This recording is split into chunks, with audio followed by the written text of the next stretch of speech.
Hello everyone. आज हम इस वीडियो में ज्योमेट्रिक मीन के बारे में पढ़ेंगे और इसके मेरिट्स और डीमेरिट्स पढ़ेंगे। इससे पहले जो हमारे टॉपिक्स थे सिंपल मीन और अर्थमेटिक मीन, मीडियन और मोड, ये तीनों ही मैं अपनी प्रीवियस वीडियोस में डिस्कस कर चुकी हूँ। तो अगर आपने वो मेरी वीडियोस नहीं देखी तो आप पहले वो जा करके देख लीजिएगा। Okay, so geometric mean of a set of n observations is the nth root of their product.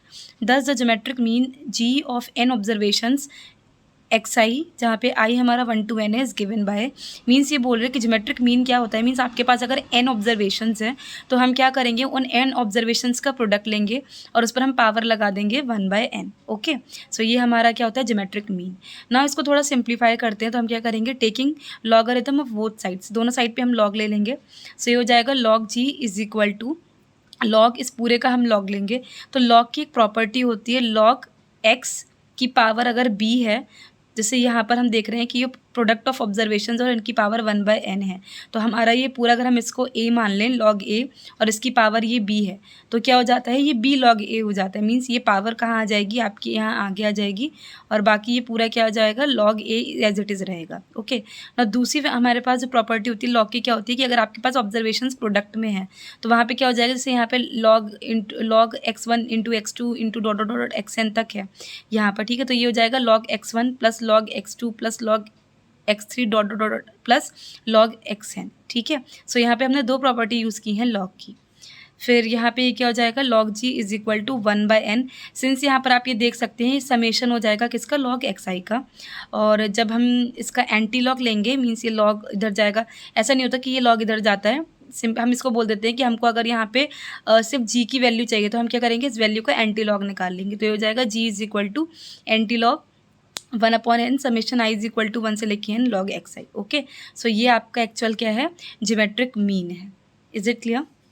Now आगे बोला है इन्होंने कि अगर आपके पास जो डेटा है उसमें आपको फ्रिक्वेंसी गिवन है, मींस अगर आपका क्या है, फ्रिक्वेंसी डिस्ट्रीब्यूशन डेटा है, जहाँ पर आपकी ऑब्जर्वेशंस क्या है, एक्स आई और एफ आई क्या है, उनकी करस्पॉन्डिंग फ्रिक्वेंसीज हैं, तब उस केस में हम ज्योमेट्रिक मीन कैसे निकालेंगे। तो वहाँ पर क्या हो जाएगा, G is equal to x1 की पावर f1 इंटू x2 की power f2 dot dot dot dot x2 की पावर fn। मतलब कि जो प्रोडक्ट ले रहे हैं हम ऑब्जर्वेशंस का, तो प्रोडक्ट पर जो पावर होगी, मीन्स ऑब्जर्वेशंस की पावर उनकी फ्रिक्वेंसी होंगी और उनका हम प्रोडक्ट लेंगे।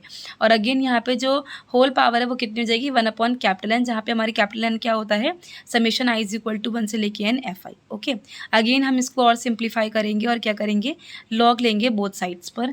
सो ये हो जाएगा log g is equal to log, और इस पूरे का लॉग ले लेंगे। अगेन आपको पता है एक प्रॉपर्टी हमने पढ़ी है कि जो पावर है वो क्या होती है, आगे आ जाती है, एंड देन लॉग, और ये सब ऐसे ही। ओके, नाउ अगेन हम इसको क्या लिखेंगे, log x1 की power f1 plus log x2 की पावर f2। तो उसमें भी फिर यही होगा कि log x1 की पावर है तो वो पावर कहाँ आ जाएगी, आगे हो जाएगी। सो ये हो जाएगा log g is equal to 1/N f1 log x1 plus f2 log x2 plus dot dot dot plus fn log xn। Okay, so again ये हमारा क्या हो जाएगा, summation i is equal to 1 से लेके n fi log xi। Okay, log g is equal to 1/N summation i is equal to 1 से लेके n fi log xi। और फिर हमें जी की वैल्यू निकालनी, मीन्स हमको ज्योमेट्रिक मीन चाहिए, तो हम क्या करेंगे, एंटी लॉग ले लेंगे। सो ये हो जाएगा G is equal to anti log 1/N summation i is equal to 1 से लेके n f i log x i. ये एक्स आई होगा बिकॉज हमारे पास जो ऑब्जर्वेशन हैं वो 1 to n है, तो यहाँ पे आई हमारा कहाँ तक है, 1 to n तक है। ओके, और ये नोट हम पहले भी पढ़ चुके हैं कि अगर हमारे पास ग्रुप्ड और कॉन्टिन्यूस फ्रिक्वेंसी डिस्ट्रीब्यूशन है, सो इस केस में जो x होगी वो कौन सी वैल्यू होगी, जो क्लास इंटरवल्स की मिड पॉइंट होगा, मींस वही जो हम upper limit plus lower limit divided by 2 करते हैं, वहाँ से हमको जो मिड वैल्यू मिलती है वो हमारी क्या हो जाएगी, x की वैल्यू हो जाएगी। नाउ अगर हमारे पास क्या है, दो सीरीज़ हैं, दो या दो से ज़्यादा सीरीज़ है, मीन्स हम आपके पास जो ऑब्जर्वेशंस हैं, तो एक ऑब्जर्वेशन की एक सीरीज़ है और एक और दो सीरीज़ हैं, तो हम कैसे निकालते हैं ज्योमेट्रिक मीन, उसके लिए हम फॉर्मूला देखते हैं। So geometric mean of the combined group, if n1 and n2 are the sizes, g1 and g2 are the geometric means of the two series respectively, the geometric mean g of the combined series is given by, means हमारे पास दो series हैं जिनका size क्या है, n1 and n2, means पहली series में n1 observations हैं, दूसरी सीरीज़ में n2 ऑब्जर्वेशंस हैं, और उनका जो ज्योमेट्रिक मीन है वो क्या है, g1 and g2। So combined mean का जो फॉर्मूला हो जाएगा वो क्या हो जाएगा, log g is equal to n1 into log g1 plus n2 into log g2 और this whole divided by n1 plus n2. Okay, now same in general अगर हमको के सीरीज़ के लिए निकालना है तो कैसे निकालेंगे? अगेन यहाँ पर G1 G2 dot dot GK ये हमारे ज्योमेट्रिक मीन्स हो जाएंगे रिस्पेक्टिव सीरीज़ के, जिनका साइजेस क्या है N1 N2 dot dot dot dot NK. Okay, means N1 series का geometric mean G1, N2 series का N2 साइज सीरीज़ का जो ज्योमेट्रिक मीन है G2, ऐसी NK साइज सीरीज़ का जो ज्योमेट्रिक मीन है वो क्या हो जाएगा? GK हो जाएगा. सो इस तरीके से अगर हमें अगेन कंबाइंड ज्योमेट्रिक मीन निकालना है कंबाइंड ग्रुप का, पूरे ग्रुप का, सो क्या हो जाएगा? G is equal to NT log n1 into log g1 plus n2 into log g2 plus dot dot dot dot plus nk log gk, और this whole is divided by size of all the series n1 plus n2 plus dot dot dot dot plus nk.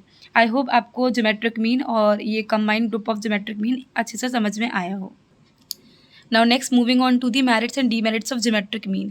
ये कुछ merits और demerits हैं, आप इनको देख सकते हैं कि ये रिजिडली डिफाइंड होता है, बेस्ड अपॉन ऑल ऑब्जर्वेशंस है, suitable for further mathematical treatment, it is not affected much by fluctuations of sampling, it gives comparatively more weight to small items, और देन ये आपके इसके डीमेरिट्स हैं. ओके, इसके कुछ यूजेस भी हैं to find the rate of population growth and the rate of i. यहाँ पर अगर आपको पॉपुलेशन ग्रोथ का रेट निकालना है तो आप ज्योमेट्रिक मीन का यूज़ कर सकते हैं.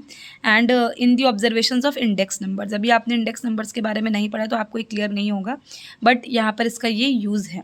आई होप आपको ज्योमेट्रिक मीन का टॉपिक क्लियर हुआ हो. If you have any doubt then you can ask in the comment section, and if you like this video then please share it and subscribe my channel also.